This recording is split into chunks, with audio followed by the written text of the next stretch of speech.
We will now start the event.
Good afternoon once again, and welcome to our event on carbon pricing and carbon markets. We have the honor of having with us today Her Excellency Mrs. Ursula von der Leyen, President of the European Commission, His Excellency Pedro Sánchez, Prime Minister of Spain, His Excellency Hakainde Hichilema, President of Zambia, His Excellency Mr. Ajay Banga, President of the World Bank, Her Excellency Mrs. Ngozi Okonjo-Iweala, Director General of the World Trade Organization, and Her Excellency Mrs. Kristalina Georgieva, Managing Director of the International Monetary Fund. I now call President von der Leyen and Prime Minister Sanchez to come. The floor is yours.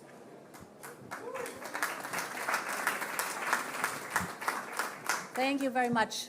Acoustics are not optimal, but I try my very best to be heard.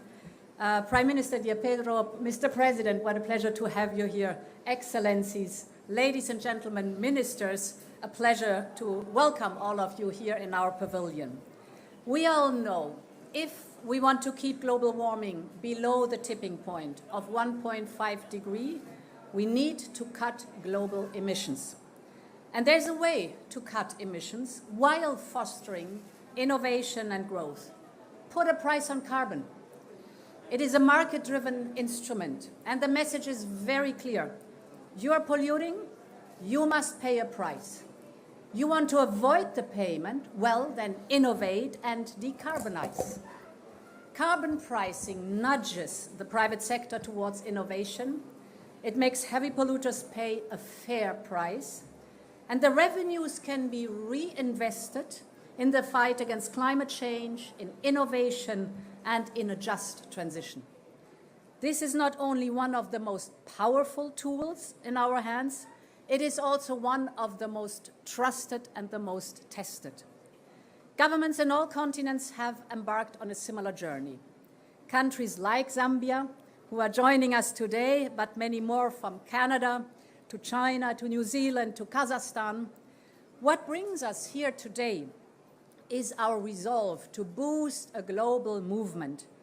Last June in Paris, we launched a call to action to create more carbon markets that are aligned with the Paris Agreement. Today, we're joined by the IMF, the World Bank, and the WTO. You have an essential role to play to support and incentivize change. And together we want to advance on three basic goals. First, we want to assist more and more countries to create and complete the domestic carbon markets. Worldwide, there are already 73 carbon pricing instruments in place, but they cover only 23% of global emissions. and that share needs to increase. It will allow for faster reduction of emissions. It will create a level playing field for international trade, and it will raise more revenues for global climate action, including in the developing world. So let us work on putting a price on all CO2 emissions in the world. Second, we need ambitious carbon markets. Carbon pricing must remove carbon. And let me give you some figures deducted from our own experience.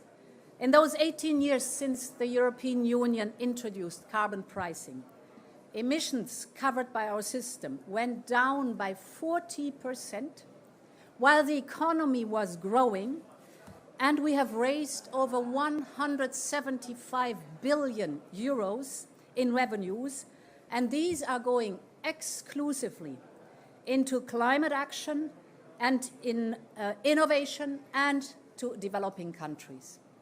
My third point, of course, voluntary carbon credits can also play a role. We need the private capital to flow into these carbon credits. But the investors also need certainty that these are effective projects.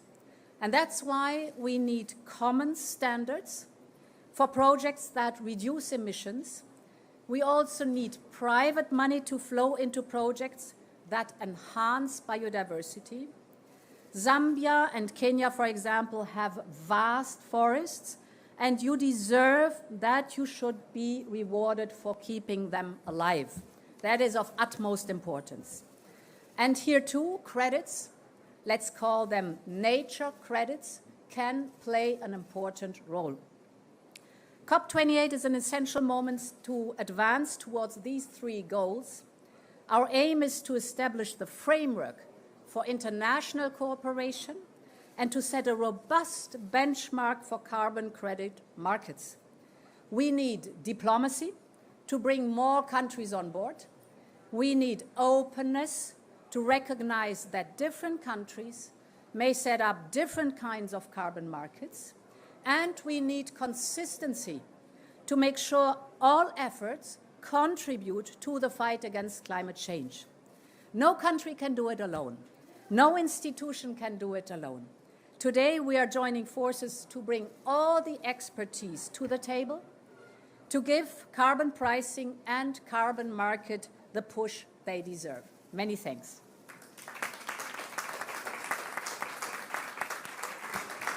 Thank you, Ursula, and thank you all for joining us here today.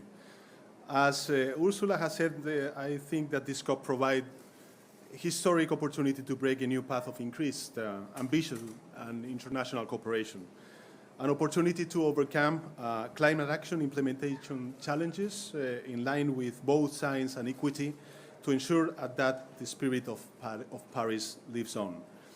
We are all aware that huge financial resources will be needed to transform global development partners and make economies more resilient to climate change. The question is how to create enabling environments for financial and technological innovation and cooperation while retaining the benefits of climate actions in terms of job creation and economic growth. And we need to do it without breaking the bank. The IMF has recently estimated the effects on fiscal sustainability of climate policy packages, comparing those that rely on spending and subsidies and those that also make emitters pay. And the results are sobering. Without carbon taxes, debt to GDP ratios would rise by about 50 percentage points. This means that the longer you delay implementing a carbon tax or a carbon market, the worse will your debt situation get. If anything, we need carbon pricing a lot more today than just a few years ago. The effects of climate change are accelerating while costs increase and higher interest rates are threatening investments in the energy transformation. And of course, developing countries continue to face a major financing gap. Increased lending by more climate-focused MDBs will have to play a key role, as Ajay will surely highlight, but it will not be enough to meet the enormous needs of developing at least developed countries. It is no surprise that the leaders assembled at the Africa Climate Summit in September also called for a global carbon taxation regime. The fact that Mr. Ruto and Mr. Hichilema are joining us here today perfectly reflects that. In other words, we need public finance to build trust and to leverage private investments, but also new financing approaches and sources. It is with this in mind that we sponsored the call to action for Paris-aligned carbon markets to help visualize the financial and technical benefits that carbon pricing offers in accelerating the decarbonization of our economies. Carbon pricing gives an incentive to find ways to save energy and switch the greener sources while generating significant new revenues to finance green transition policies, as well to address consequences and impacts of climate change. To realize their full potential, carbon markets need to be carefully designed and implemented. First, they must rely on robust and ambitious standards that are aligned with the Paris Agreement goals. Second, pricing is key. It has to give clear signals that help economic agents align their investment decisions with international and domestic climate targets without hurting economic prospects. Just look at my country, Spain. Emissions in industrial and power generation facilities have decreased by 52% between 2005, when the EU's emission trading system was born, and last year. Third, part of the revenues should be used to minimize the potential adverse economic and social impact of both the carbon tax and the energy transition, with a focus on the most vulnerable. Since the 2013 reform of the ETS framework in the European Union, Spain has been spending most of its carbon revenue on climate action, helping accelerate our green transformation in a social just way while leading to positive macroeconomic effects. As Ursula has said, we stand ready to share our experience with all those interested in our aim to cover at least 60% of global emissions. Now let me add a few remarks on voluntary markets, as Ursula has said. They can and must play an important complementary role, and I highlight complementary role. For some geographies, they can provide much needed sources of funding. But we need to reinforce their credibility and integrity. This means three things. First, they should deliver real mitigation in host countries. In order to do that, they must be based on high-quality standards aligned to those of regulated markets.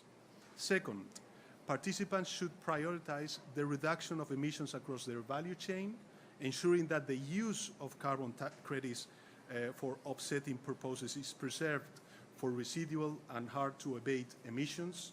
And finally, double counting must be avoided. Emissions reductions should or sold as voluntary credits for international offsetting purpose should not count towards meeting nationally determined contributions. Dear friends, finance is not neutral and signals are needed. Today, we call on other committed actors, both governments and other public and private stakeholders, to join us and to help us send a strong political signal, to tell the world that carbon markets work for the economy, for the people, and for the planet. And I thank you.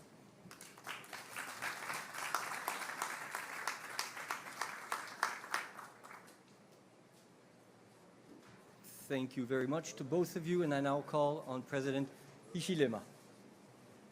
President, you have the floor.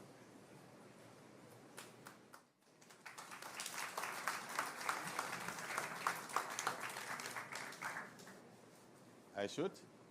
Thank you. Thank you very much.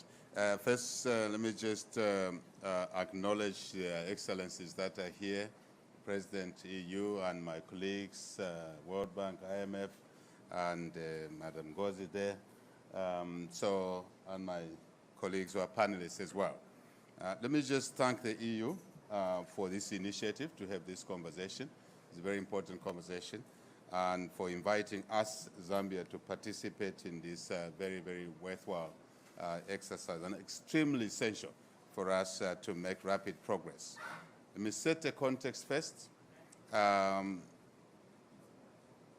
To achieve the long-term goals of the Paris Agreement, we believe we need, in addition to the incremental emissions reduction, we need deep transformation, essential transformation as a supplemental measure or a couple of measures.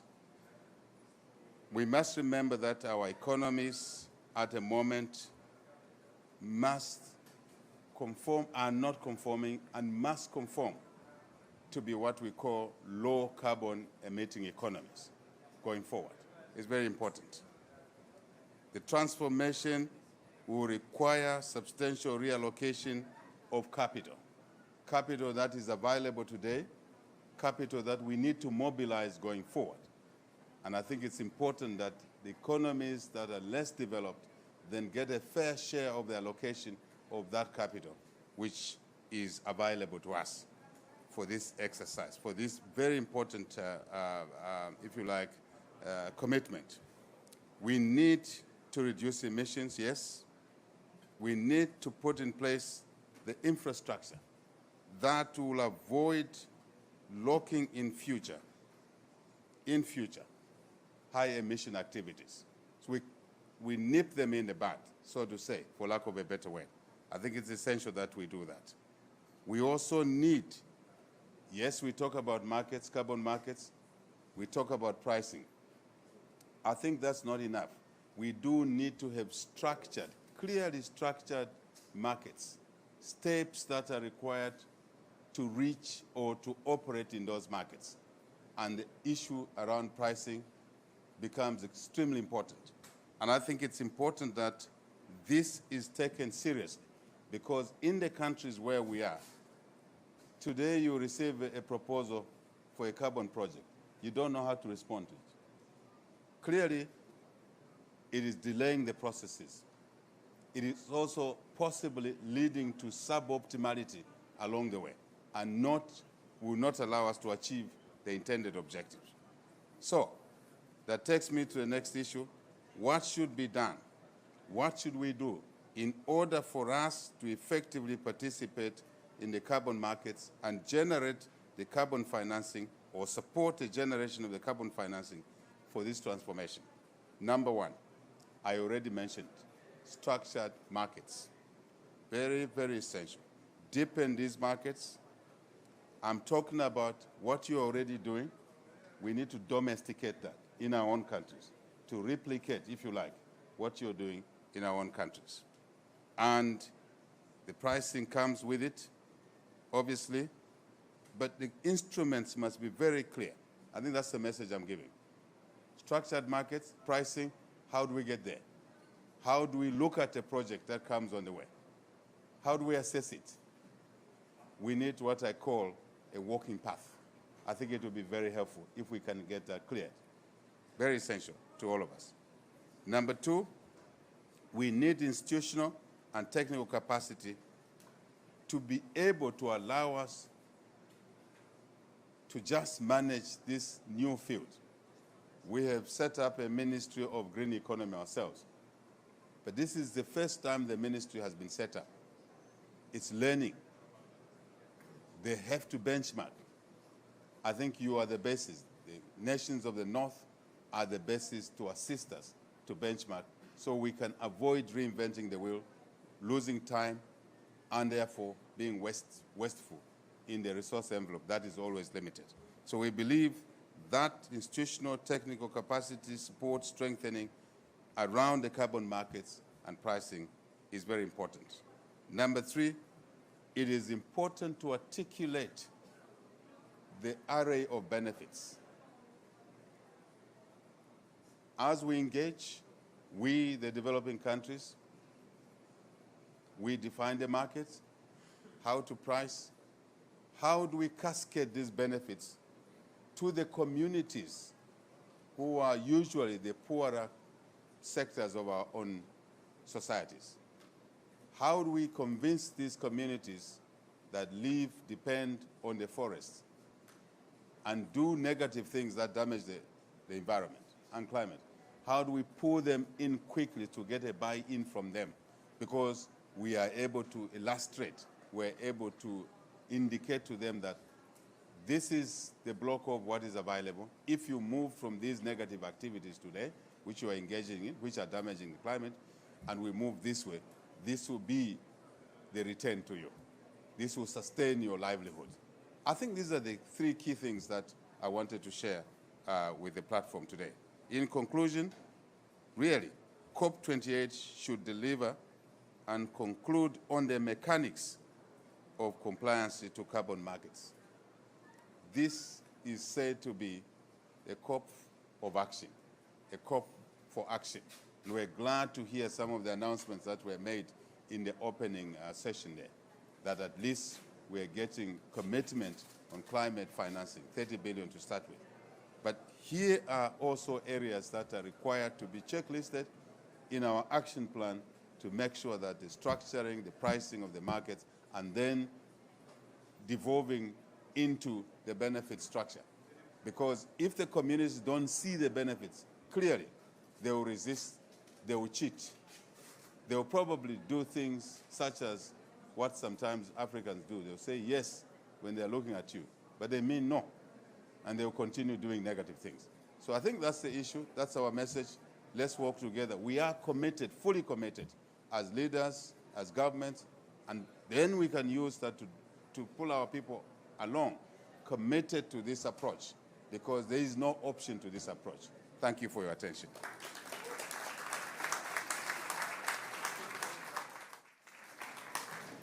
Thank you, Your Excellency. And I now call Managing Director Georgieva to take the floor. Please. Thank you to the European Union for bringing us together. I cannot think of a more important topic than accelerating decarbonization on the basis of pricing carbon. We heard from Prime Minister Sanchez. The IMF research shows that the path of finding money for decarbonization by borrowing is not one that countries can follow, whereas the path of pricing carbon is pragmatic, it is leading to more revenues, creates incentives for changing behavior, and it is equitable. So let me make 3 points.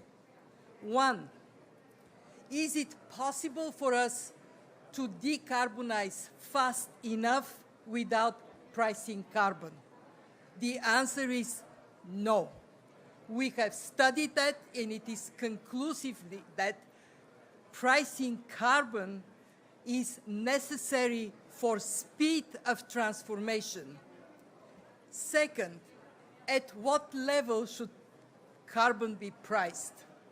Let's look at where we are today.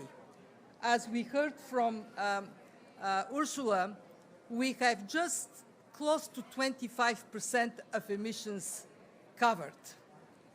When we look at this coverage, the average price for these emissions is $20 per ton.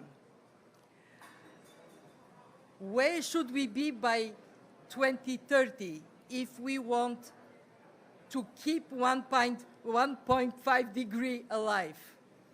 We should be somewhere around $80 per ton. Well, since we know that we have 75% of emissions still to cover, what is actually our average price today? Who can quickly bring some math in action? $5 a ton. So we have a way to go, and we need to go up faster. My third point is about the role of the IMF in supporting our members. What we are advocating is the following. You can price carbon in different ways. The best way, the most efficient way, is by taxing carbon. Taxes are easy to execute, and countries that have chosen to tax carbon have shown that they continue to grow while their emissions go down. But taxing carbon is not politically viable in some countries, and we have no time to build political viability. Therefore, we accept and actually recommend countries to follow other approaches. For example, the one that is so popular in the European Union, trade. When we allow trade to bring emissions down, we see how impactful it is. It also raises revenues. But we are so much under the gun to move that we should be also accepting regulatory approaches. In other words, indirectly pricing carbon by gradually increasing standards that leads to industries and ultimately consumers paying the price for carbon in that way. As an institution, we have been advocating very strongly for building the biggest possible tent for all pricing approaches, and then working with our partners, the World Bank, OECD, the World Trade Organization, to create two types of equivalency. First, equivalence of tax, trade, and regulatory compliance. Second, equivalency of carbon price vis-à-vis level of economic development. Rich countries pay more. Middle-income countries pay less. Low-income countries, some are willing to see a price of carbon, but maybe some that are fragile states, we have to say, we accept that you are not part of that equation today. So if we go the way of equivalency of carbon price, and then we work hard to build the different approaches in a way of compatibility, we are taking out the argument, oh, politically very difficult, maybe in 5 years' time somebody would do it. Then we say we all need to move on carbon price today. Ngozi, I want to praise her for putting pressure on institutions. We came finally together with a task force to do exactly that, work on equivalency and make sure that carbon price is something that is not talked about, but it exists everywhere. Thank you to Zambia for talking of one particular aspect of the carbon market, voluntary carbon market. And Ajay is going to tell you how the World Bank is going to make what you advocate for come true. Thank you.